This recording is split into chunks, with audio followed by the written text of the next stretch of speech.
No es algo debatido que la piedra angular del arbitraje es el consentimiento. Pero ¿se puede extender la cláusula arbitral a aquellos que no la firmaron? ¿Existen terceros en el arbitraje? En el episodio de hoy se resolverán estos planteamientos. Acompáñanos en un episodio más de Convenio Arbitral.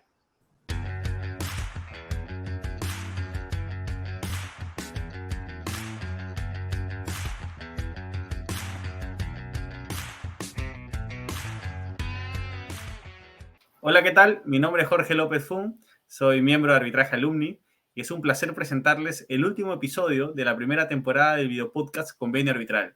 Me acompaña Mario Bravo, socio de Baxel Consultores, quien ha estado co-hosteando este podcast conmigo desde que iniciamos en este proyecto académico. Y también nos acompaña nuestra investigadora Ana Sofía Vargas, que es miembro de Arbitraje Alumni. Es un gusto nuevamente, chicos, compartir este capítulo con ustedes. ¿Qué tal, Jorge? ¿Cómo estás? ¿Qué tal, Sofía? Hola, ¿cómo están? Bueno, y hoy vamos a hablar de un caso muy interesante, que es el caso de, a ver si lo pronuncio bien, ThyssenKrupp versus GE Energy Power. A ver si nos cuentas un poquito más, porque vamos a hablar a partir de este caso sobre el Stoppel, que, digamos, traído a la doctrina del derecho civil sería los actos propios, y lo vamos a vincular con las partes no signatarias y su incorporación a los arbitrajes. Así que para poder entrar a la discusión, de repente, Sofía, ¿nos puedes comentar un poco de qué trató este caso? Sí, súper Mario, con gusto. Bueno, este caso consiste en que ThyssenKrupp entró con 3 contratos con la industria FL para la construcción de láminas en frío. Estos 3 contratos tenían una cláusula arbitral en sí mismos, y antes de decirles por qué surge la disputa, me gustaría aclarar unos puntos, que es primero, que ThyssenKrupp fue adquirida por Outokumpu y FL Industries para poder realizar sus obligaciones contractuales, subcontrató con GE Energy para que éste le proveyera 9 motores para hacer las láminas en frío. Bueno, la disputa surge porque los motores fallan y Outokumpu, que antes era ThyssenKrupp, interpone una demanda en contra de GE Energy en las Cortes de Alabama. Para esto, GE Energy argumenta la doctrina del equitable stoppel y dice que en los tribunales ordinarios no se debería de resolver la disputa, sino más bien en los tribunales arbitrales. Y justo ahí es donde empieza la discusión, y la Corte de Primera Instancia, de hecho, considera que los argumentos de GE Energy son los correctos y que debían de acudir al arbitraje. Ese caso suena, la verdad, bastante variado, ¿no? Por la cantidad de participantes. Solo para ver Totalmente. si estoy comprendiendo bien el esquema.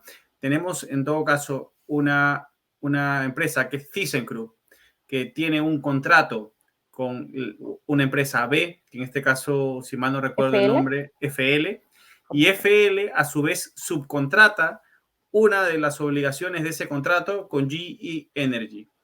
Dentro de esta estructura Correcto. económica en la que intervienen 3 personas, que una es el contratista y el otro es el subcontratista, se da en la práctica, por alguna decisión comercial, que ThyssenKrupp, que era el primero en esta línea de contratos, cede sus obligaciones, sus derechos, su posición contractual, por así decirlo, en una nueva persona jurídica, en una nueva empresa.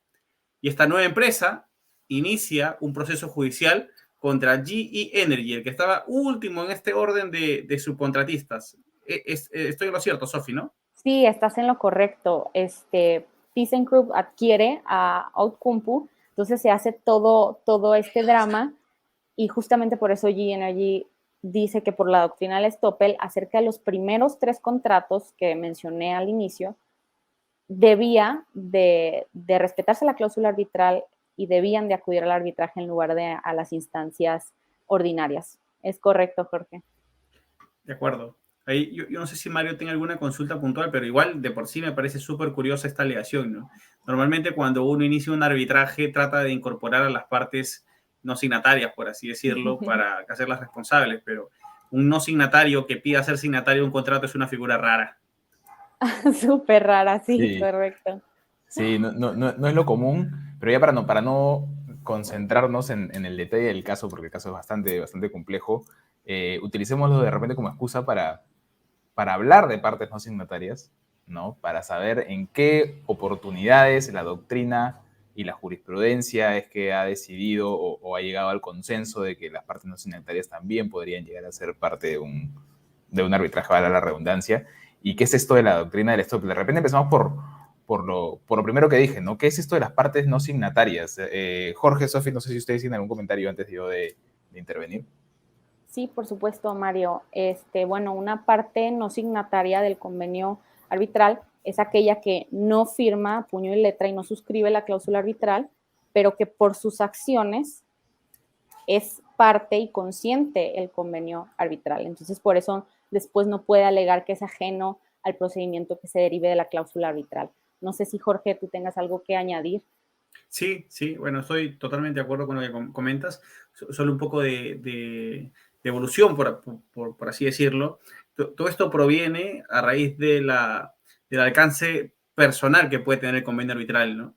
Y es bien curioso porque como el arbitraje no deja de ser una figura nueva, considerando, o sea, nueva, bueno, entre comillas, ¿no? Porque tenemos arbitraje incluso desde hace mucho tiempo con los mercaderes, con cierta parte de Europa, pero como institución, como análisis de las estructuras, es nueva. Muchas veces se piensa que las figuras procesales civiles que conocemos particularmente, como el tercero coadyuvante, el litisconsorte y todo, llegan a ser como una suerte de partes no signatarias. Y creo que eso genera una confusión, porque dentro del alcance personal del convenio arbitral, las partes no signatarias son personas que circunstancialmente no firmaron el convenio arbitral, pero que sí son parte de la relación material. O sea, lo único que les falta es la firma, ¿no? No es que haya sido un tercero con interés que pida estar en el arbitraje ni nada. Es una parte que está dentro de la estructura económica que solamente les faltó firmar. Entonces, solamente me gustaría añadir eso, ¿no? No estamos ante una figura típica procesal civil. Sí, ya, miren, ¿verdad? Pero aquí hay varias cosas a partir de lo que dices, Jorge. Solo le falta la firma. Me quedo con esa frase, ¿ya? Para comenzar. ¿Qué implica que solo le falte la firma? Incluir, ya, y vamos a ir al campo de lo hipotético, ¿no?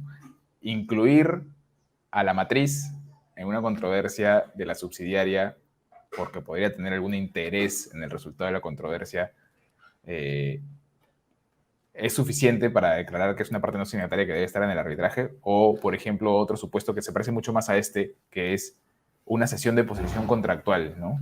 Digamos, yo no firmé el contrato, pero adquirí el contrato, ¿no? Adquirí la empresa o una absorción, una función por absorción, etcétera, o cualquier otra figura que pueda calzar en ese supuesto.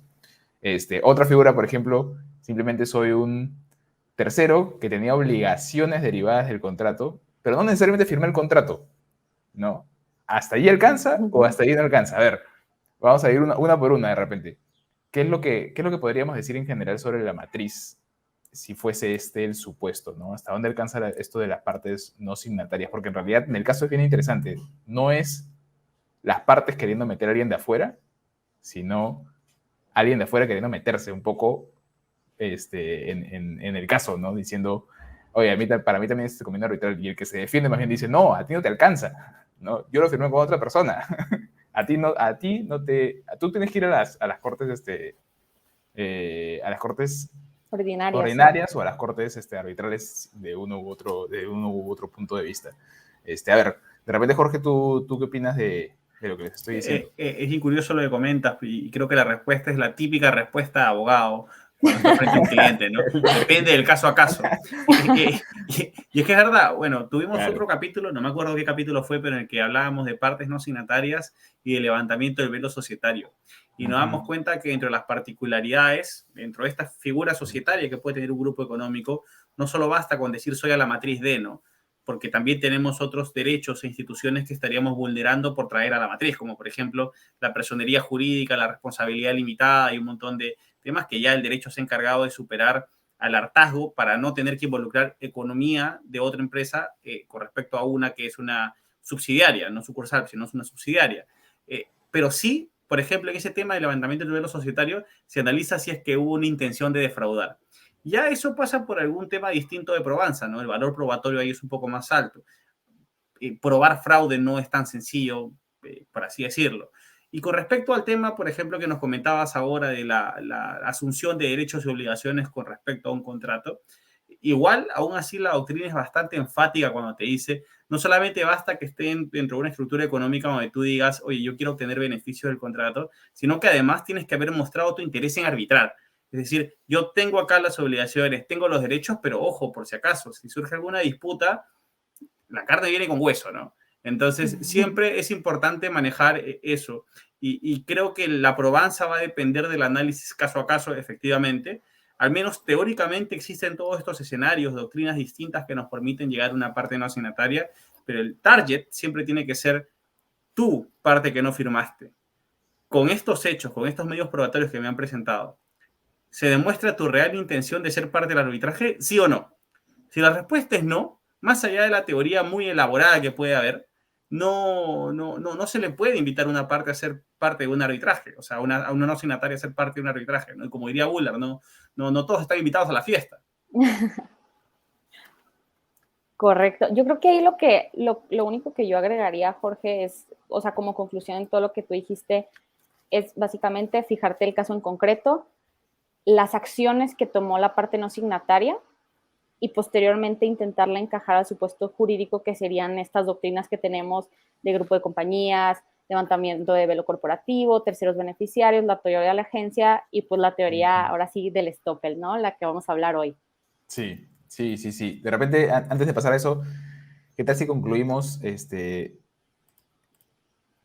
viendo lo que estamos observando en pantalla? Lo voy a leer para quienes nos escuchan a través de Spotify o de Apple Podcast, que es un poco de cómo ve la doctrina, o cómo ve por lo menos la doctrina más autorizada, que es, entre otros, Gary Bourne, esto de la extensión del convenio arbitral a partes no signatarias. Y básicamente esta es una cita de Gary Bourne. Él dice, y lo voy a leer: el arbitraje es consensual. Como consecuencia, los efectos del arbitraje fundamentalmente se extienden solo a las partes del acuerdo, presuntamente, y en la mayoría de los casos, las partes de un acuerdo de arbitraje serán sus signatarios formales. Y aquí es donde viene de lo que estamos hablando hoy, ¿no? Sin embargo, existe una serie de teorías por las cuales las partes no signatarias de un convenio arbitral, esto es, como decías tú, Jorge, los que no han firmado el convenio, digamos, pueden ser considerados parte de un acuerdo de arbitraje y, en consecuencia, vinculados y beneficiados por él.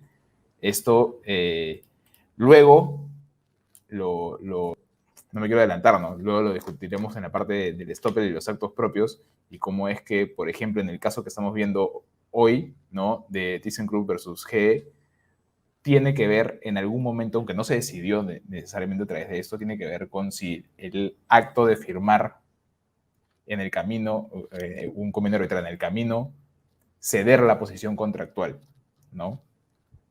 Y después que existe una controversia entre las personas que no firmaron el convenio arbitral, es una de estas situaciones en las que puede aplicarse el estoppel, ¿no? De repente, para poder entrar a esto, necesitamos primero definir qué es el estoppel y qué es la doctrina de los actos propios. Allí, Sofi, tú podrías comenzar, y después, Jorge, tus comentarios sobre eso. Sí, súper. Bueno, la diferencia que yo creo que es entre la doctrina de actos propios y el estoppel es que el estoppel es aceptado en el common law, la doctrina de actos propios es del civil law, pero ambas basan su teoría en la coherencia jurídica y el principio de buena fe. Sobre el estoppel, Gary Bourne establece que esta doctrina consiste en que una parte tiene prohibido, por consideraciones de buena fe y de equity, actuar inconsistentemente con sus propias declaraciones o actos previos. Entonces, básicamente es ser congruente con lo que hiciste o dijiste antes y lo que se está presentando ahora. No sé si, Jorge, tengas algo que agregar. Sin perjuicio de lo que está mostrando Mario en pantalla, que para los que nos siguen en YouTube van a poder verlo, y para los que nos siguen en Spotify y Apple Podcast, me imagino que Mario enseguida lo va a leer también, al igual que la primera cita de Gary Bourne. Creo que hay varios elementos que considerar dentro del actos propios, o dentro de la teoría del actos propios o estoppel, ¿no? Yo creo que lo más importante, más allá de los requisitos puntuales, que, bueno, son identidad sujeto, que son la conducta contradictoria, son unas ganas propiamente de dar un brazo a torcer, ¿no? Lo que hiciste con la derecha lo borras con la izquierda, pese a que me diste la confianza de que te ibas a comportar de una manera. Yo creo que dentro de una línea de negocio normal, las partes comercialmente se van motivando o se van tomando decisiones en base a la confianza que le va depositando la contraparte. Ejemplo muy sencillo. O sea, tengo un contrato de arrendamiento y yo le pago a mi arrendador $1,000 mensuales por el arriendo. En algún momento le empiezo a pagar $900 mensuales y no me dice absolutamente nada. No me reclama, no me dice que está mal lo que le estoy pagando. Al contrario, se muestra súper bien contento porque soy un buen inquilino, no me dice que tengo una deuda y de la nada me empieza a cobrar 1,400. Más allá de todo el cambio económico que pudo haber dentro de la estructura, lo que yo sí podría alegar es que legítimamente él me hizo pensar de que había bajado la cuota que yo le estaba pagando. Lo mismo pasa acá, solo jalaba el nivel arbitral, ¿no? Si yo tengo un contrato, por ejemplo, un contrato de construcción con la empresa A y a la vez tengo subcontratistas y los subcontratistas se comportan de tal manera que me hacen pensar que tienen conocimiento de mi contrato principal, que saben que cualquier controversia se va a resolver en virtud del arbitraje, que saben qué es lo importante de que todos los subcontratos estén asociados a un contrato madre y si alguno falla en ese momento, yo sí podría alegar válidamente, en base a medios probatorios claramente, que todos eran conscientes que estaban bajo el scope o bajo el umbrella de un convenio arbitral principal. En consecuencia, todo debería verse dentro de un mismo arbitraje. Eso va a depender siempre del análisis caso a caso. Son algunos ejemplos típicos de laboratorio que se comentan normalmente en clase. No sé si, Mario, tengas algo más que añadir al respecto. Sí, solo para complementar lo que... el anuncio que hiciste sobre que iba a leer las citas, la voy a leer primero y luego complemento. Bueno, básicamente esto del stopper y los actos propios son más o menos lo mismo, ¿ya? Obviamente hay diferencias en los detalles y las aproximaciones que puede haber desde el common law y el derecho civil, pero los podemos resumir en estas dos citas, una de Bourne, que es a una parte se le prohíbe por consideraciones de buena fe y equity, creo que ya lo mencionó de esta manera Sofía, actuar inconsistentemente con sus propias declaraciones o conductos. O sea, básicamente no puedes actuar contra lo que hiciste o dijiste de manera anterior, ¿no? Y lo mismo dice Alfredo Bullard al definir qué es esto de la doctrina de los actos propios, entre otras cosas, diciendo si la conducta de una parte genera la legítima expectativa, y esto es importante, expectativa que no significa necesariamente que eso está escrito en piedra, en la otra de que está dispuesta a arbitrar, entonces quedará obligada a hacerlo. Y ya dicho esto, creo que podemos definir tanto el stopper como los actos propios bajo tres fundamentos, ¿ya? Más allá del detalle y las diferencias y las aproximaciones distintas que podemos tener sobre cada una de estas, son tres cosas en las que hay consenso en ambos casos. Uno es que hay identidad de sujetos, ¿no? O sea, lo segundo es que hay un carácter vinculante de la conducta, o sea, básicamente está dentro de una obligación también, no es que cualquier conducta puede ser simplemente resuelta a través de los actos propios, y que hay una contradicción entre esta conducta inicial y la conducta posterior. Básicamente, a esto viene lo del caso del que estamos hablando. No vamos a entrar al detalle porque realmente la Corte Suprema no terminó resolviéndolo por esto, pero en el fondo hay esta controversia que es, y regreso a lo que había dicho anteriormente ya para darles la palabra para un último comentario de ustedes y luego pasamos a nuestro siguiente bloque, es si yo no firmé el contrato original donde estaba el convenio arbitral, sino que lo hizo otro, pero adquiero ese contrato, ¿adquiero también el convenio arbitral? ¿No? Si yo sigo ejecutando el contrato de manera natural, regular, como lo hacía mi antecesor. No había un conflicto hasta ahora y esperaríamos que no lo haya cuando adquirimos un contrato. Cuando adquirimos una posición contractual, a eso me refiero.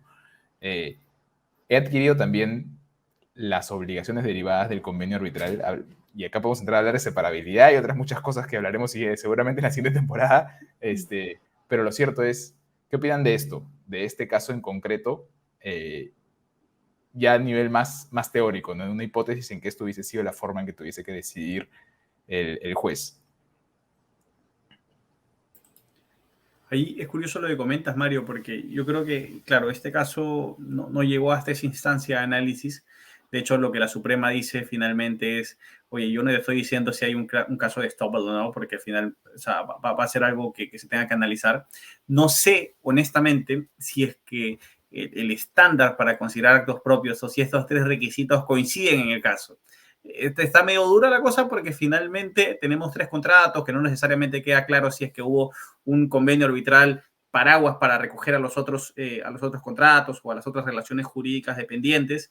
Entonces, pero sin embargo, es interesante el análisis de la Suprema, ¿no? Porque el análisis de la Suprema, ya Sofi nos va a contar un poco más a detalle ahora, a grandes rasgos desde la interpretación que yo le doy, es porque en algún momento sale en la discusión en este caso que las partes no signatarias no están reconocidas en la Convención de Nueva York.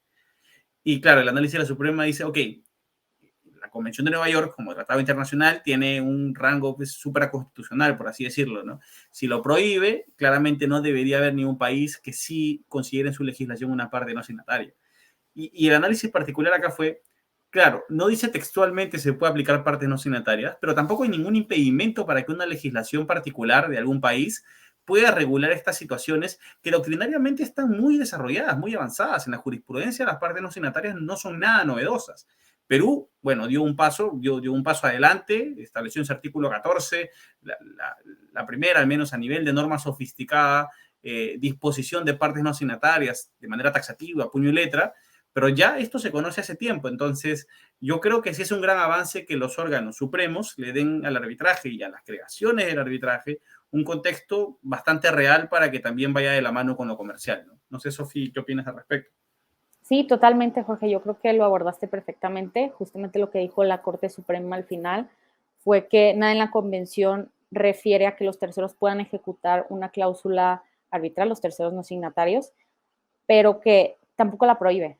O sea, solamente hay un silencio para dar espacio también a que los estados puedan hacer estas regulaciones internas y justamente qué bueno que mencionaste el artículo 14 de la ley peruana, porque incluso lo toman como ejemplo, lo citan. Entonces, lo que sostienen es que efectivamente si en tu regulación interna hay doctrinas de terceros no signatarios que se permitan, justamente se pueden usar y no vienen en contravención con la Convención de Nueva York, sino que es una parte de las facultades que tienen los estados de poder regular eso internamente. Sí, este caso es súper interesante solo para culminar, contarles que este caso ha sido resuelto por la Corte Suprema, no lo hemos mencionado antes, en el capítulo me parece en el año 2020, lo pueden encontrar, se cita la legislación peruana, me he sorprendido que se cita la legislación peruana como fuente, digamos, principal para resolver esta controversia, por lo menos en ese aspecto. El número del documento es el 18-1048 para que puedan encontrarlo. Las partes son, como hemos puesto, G Energy Power Conversions France y Convert Team, SAS Petitioner y Outokumpu Stainless US LLC. Con esos nombres ustedes van a poder encontrar la sentencia es muy reciente y creo que, por tanto, muy interesante que estemos hablando de esto hoy, que pareciera, ¿no?, cuando hemos pasado por la Facultad de Derecho, que esto es una discusión que ya está cerrada, que las partes no signatarias es algo que todo el mundo acepta. Y no, se está discutiendo ya a nivel de Corte Suprema de Estados Unidos porque realmente es algo que como dice Jorge, depende del caso, ¿no? Lo importante es entender, y esto lo vamos seguro a profundizar en nuestro siguiente bloque con nuestra experta invitada, que hay situaciones en las cuales la conducta de partes, de personas que no suscribieron expresamente el convenio, los puede llevar de una manera u otra a volverse partes en un arbitraje por sus propias conductas, sean sus mismas conductas, donde se aplicaría una doctrina de actos propios de ser necesario, o sea simplemente con una conducta individual que lo vincula también al caso como un codemandado o un codemandante en alguna de esas circunstancias. Pero bueno, ya nos estamos pasando del tiempo, así que le damos paso a Diego Monroy, nuestro corresponsal también, que va a hacer la entrevista en el siguiente bloque. Ya nos vemos. Muchas gracias, Mario. Muchas gracias, Sofi. Bye, bye. Un gusto compartir este espacio con ustedes. Igualmente, bye, bye.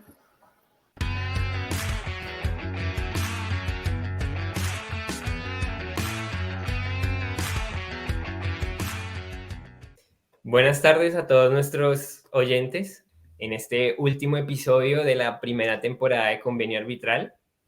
Para finalizar esta increíble temporada que ha estado llena de muchos grandes expertos, vamos a cerrar con una persona increíble.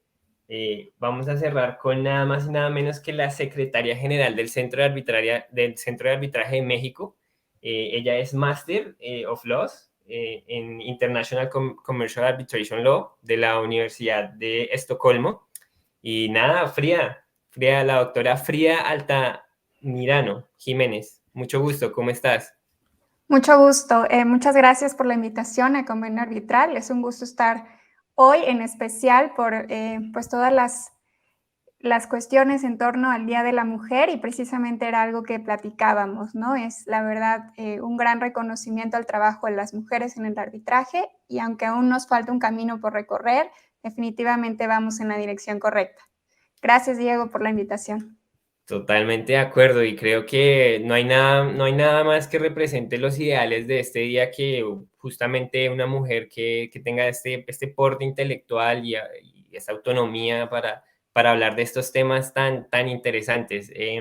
Frida, el día de hoy vamos a hablar sobre el Stoppel. El caso del día de hoy, digamos, tornaba en torno a cuándo es posible hacer uso de esta teoría de integración de no signatarios al convenio arbitral. Entonces, una de las preguntas que nosotros o más bien, una de las conclusiones a las que nosotros llegamos en la primera sección del episodio era que, y te va a hacer una típica, digamos, comparación que hacemos en estos concursos de arbitraje, y es que estas teorías normalmente son usadas como un escudo, más no como una espada. En ese sentido, queríamos preguntarte, digamos, ¿es posible que una persona, o más bien que una parte en un conflicto pueda utilizar estos argumentos como una espada y quiera, digamos, vincularse al pacto arbitral de esta forma? Efectivamente, pues se utiliza en todo este tema de las teorías, ¿no? Alrededor de partes no signatarias.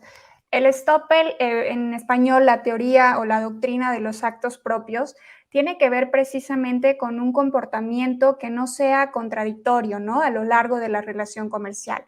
O sea, muchas veces se ve como que se admite el convenio arbitral con todos los beneficios o con todas las ventajas que podría tener. Sin embargo, no se aceptan las cargas del convenio arbitral, ¿no? Y como bien lo mencionabas, efectivamente esas teorías se utilizan más como un escudo, como algo que protege, por ejemplo, a las entidades corporativas para que no se logre el cobro, por ejemplo, con todo este tema del velo corporativo, donde efectivamente no se quiere llegar a los accionistas o la otra parte está intentando realizar un cobro a los accionistas. Digamos que ahí pues podría utilizarse más como un escudo. Donde yo veo que podría hacerse el uso de esta teoría como una espada es cuando existen verdaderamente intereses comerciales, ¿no? Estoy pensando, por ejemplo, en el caso de una empresa, la holding, ¿no? O sea, la holding que efectivamente opera en otros mercados a través de una subsidiaria. Sin embargo, es quien tiene particular interés en el negocio. Por ejemplo, en mi experiencia más como abogada, no tanto al frente de la Secretaría, estoy pensando en un caso en el que efectivamente la empresa controladora era una empresa canadiense invirtiendo en México en temas de minería, en el que forzosamente y de acuerdo a la ley de minería se requiere una empresa mexicana para poder operar en el mercado. Por lo tanto, quien realmente tenía el interés comercial de continuar, digamos, con esta relación con nuestro cliente era la empresa canadiense, ¿no? Entonces, ahí realmente venía el interés de la empresa canadiense de incorporarse al procedimiento arbitral y de poder participar en él para lograr la realización de unos trabajos en la zona de Michoacán. Y adicionalmente yo creo que estas teorías cobran valor o pueden efectivamente utilizarse como espada cuando se pretende obtener una sola resolución en el arbitraje, ¿no? O sea, cuando tenemos múltiples contratos que no queremos llevar algunas disputas a un foro judicial y otras disputas a un foro arbitral. yo creo que ahí sí tiene sentido argumentar o invocar estas teorías para que efectivamente toda la relación o toda la disputa, ¿no?, se resuelva solo en arbitraje. También debemos tomar en cuenta que en arbitraje, pues no solamente está el tema de la disputa, debemos, creo que como abogados, ser muy sensibles al tema comercial y a los intereses comerciales de las partes. Entonces, también tuvimos un caso relativo a la producción de vacunas para ganado, en donde efectivamente en esa industria pues hay muy pocos laboratorios, hay muy pocos proveedores que pueden desarrollar este tipo de productos. E incluso hay varios distribuidores en México, por ejemplo, que no tienen el nivel de compra suficiente, ¿no? Entonces, realmente cuando tienes dos actores muy sofisticados en los que ambos son dependientes, digamos, para que el negocio pueda continuar, realmente debemos ver quién es la parte que está tomando las decisiones comerciales, ¿no? Si es el pequeño negocio distribuidor en México o si es esta gran corporación en los Estados Unidos o en otros países productores de vacunas quienes tienen interés en continuar con la relación de negocio, ¿no? Entonces, ahí yo sí consideraría que efectivamente el estar vinculado a través de la doctrina de Stoppel podría tener ciertos beneficios. En el caso que te comento, por ejemplo, la holding, la empresa madre, por llamarla de alguna forma, era quien había realizado todos los pagos de los productos, era quien a través de sus representantes había realizado la firma de los contratos y más allá de eso, era ella quien había autorizado los protocolos para el desarrollo de esta vacuna. Entonces tenía un interés clave porque finalmente este desarrollo traía consigo múltiples contratos en diferentes territorios de Latinoamérica, ¿no?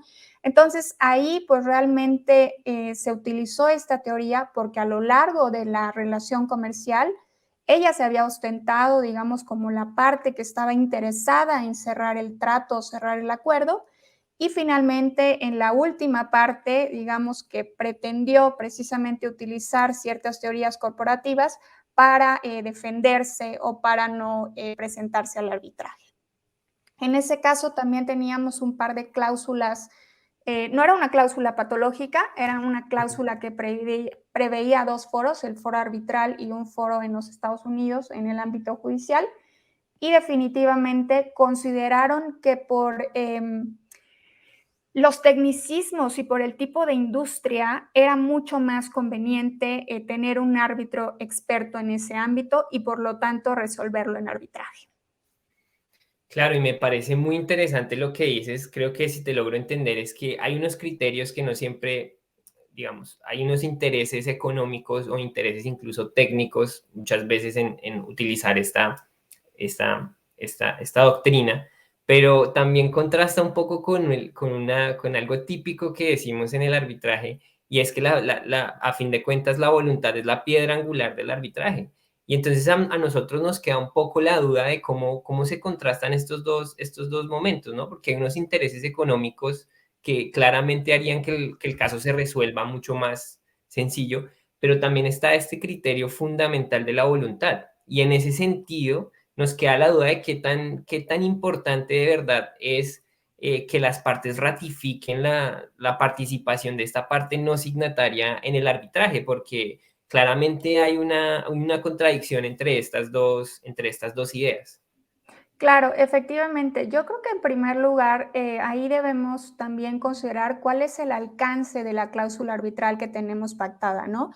Efectivamente, pues el consentimiento es la piedra angular del arbitraje, pero tampoco podemos dejar de lado o tampoco podemos dejar de considerar que finalmente hay prácticas comerciales a lo largo de la relación, ¿no? Entonces, finalmente sí, puede ser que solamente dos partes hayan firmado, ¿no? O hayan expresado su voluntad de formar parte en el arbitraje, pero finalmente son también, por ejemplo, partes beneficiarias de la relación comercial o partes beneficiarias del acuerdo de arbitraje. Entonces, no podemos dejar de lado, digamos, esa conducta que se va manifestando y que de alguna manera, o bueno, yo lo considero ya como un consentimiento tácito, ¿no? Como decía, no solo de las cargas del contrato, sino también de todos los beneficios y finalmente eso implica la aceptación del método de resolución de disputas, que es clave, ¿no? Y en este caso, una aceptación del arbitraje.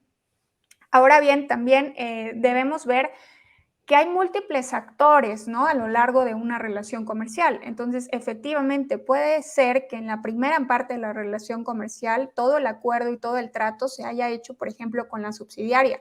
Sin embargo, van apareciendo otros actores a lo largo de estas situaciones comerciales.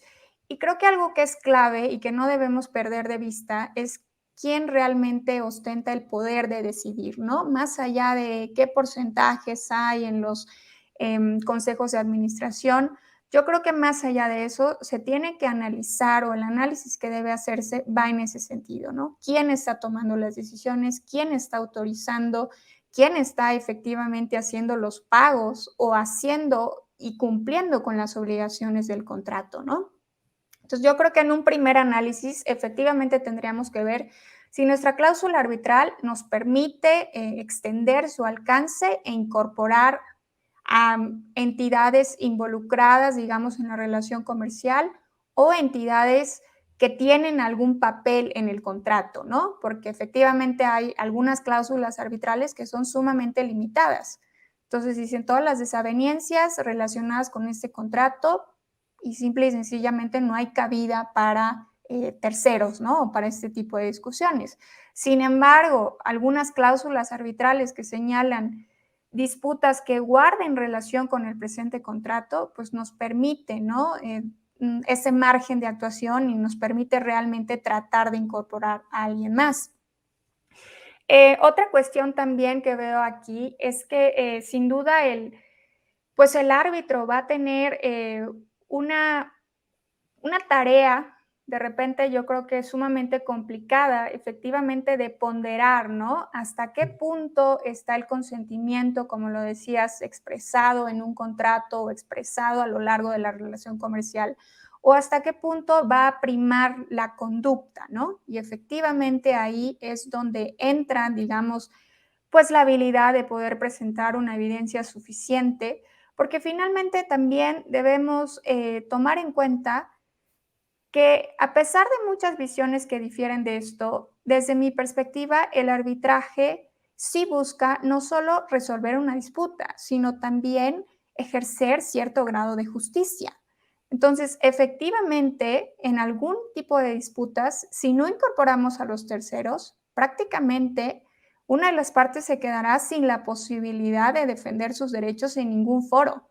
Entonces, ese elemento yo creo que es particularmente importante como árbitro, ¿no? O sea, estamos realmente siendo muy formalistas o reduciendo todo a la firma y a la existencia de un acuerdo por escrito, o estamos viendo el todo, ¿no? Como the big picture en toda la relación comercial. Totalmente de acuerdo, me parecen muy interesantes estos criterios que nos planteas. No, justamente estábamos conversando un poco antes, no sé si tengas un caso que quisieras comentarnos en el que esto sea especialmente visible y podamos comentarle a nuestros oyentes sobre el caso. Claro que sí. Bueno, este caso sí tiene que ver con Stoppel y tiene que ver mucho más con el levantamiento del velo corporativo, ¿no? Efectivamente, nuestro cliente había realizado una contratación para ciertos trabajos de perforación en un área y en este caso la empresa mexicana carecía, por ejemplo, de capital, carecía también de un director porque quien nombraba al director era la holding. Entonces, en realidad, la subsidiaria era meramente una extensión que existía en el ámbito corporativo, pero no en el ámbito material, digamos, ¿no? Todas las relaciones y todas las designaciones de quienes operaban la empresa se llevaban a través de la holding norteamericana en este caso.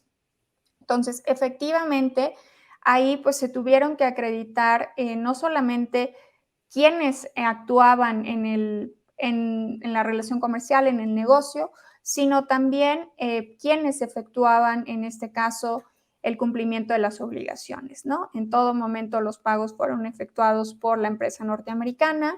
Incluso quien reportó la existencia de un arbitraje o la existencia de disputas en sus reportes ante la SEC fue la empresa norteamericana, ¿no? O sea, ni siquiera la empresa mexicana tenía en sus registros la existencia de esta disputa o la existencia de este contrato.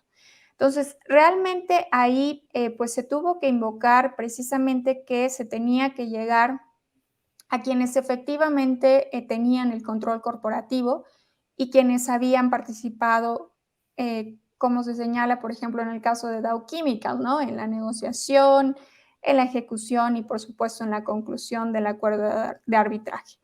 En ese caso era bastante evidente y entonces contábamos con suficientes elementos como para poder incorporarla y efectivamente en ese caso pudo operar esta figura. Sin embargo, también tuvimos otro caso en donde efectivamente aplicamos o quisimos aplicar esta teoría de Stoppel, en donde por un lado una de las partes sí realizaba los pagos, sin embargo, sus representantes no participaron en la conclusión del contrato, ¿no? Y ahí sí, el árbitro pues tomó una perspectiva un poco más formalista, como lo habíamos comentado, y decidió no incorporar a esta parte, ¿no? Porque finalmente él consideró que en el mundo financiero actual, pues el hecho de que una empresa realice un pago a nombre de otra, pues no forzosamente la vincula, ¿no? A todo el desarrollo del contrato o no la vincula precisamente con el cumplimiento de todas las obligaciones a lo largo del negocio. Entonces, yo creo que definitivamente si tratamos de invocar estas teorías, debemos analizar la conducta, como ya lo había mencionado, pero también qué evidencias materiales tenemos, ¿no? O sea, tenemos comunicaciones, tenemos efectivamente reuniones entre los representantes, quién decidió, quién estuvo involucrado en todo el procedimiento de negociación del acuerdo de arbitraje. Bueno, Frida, me parece muy interesante lo que nos comentas. O sea, y podríamos quedarnos acá hablando toda la tarde si quisiéramos de este tema tan interesante, pero lastimosamente el tiempo se nos está terminando. Entonces, no sé si quieras dar algunas palabras finales para despedir esta última temporada de Convenio Arbitral. Pues definitivamente yo creo que la incorporación de todas estas teorías no solo queda a criterio del árbitro, sino también debemos considerar que la mayoría de los reglamentos abren esa posibilidad, ¿no? A esa posibilidad de poder resolver múltiples disputas en un solo foro, la posibilidad de incorporar a terceros a través de estas teorías y definitivamente considerar también si los reglamentos exigen o no que las partes en disputa permitan de alguna forma o acepten la incorporación de un tercero, ¿no?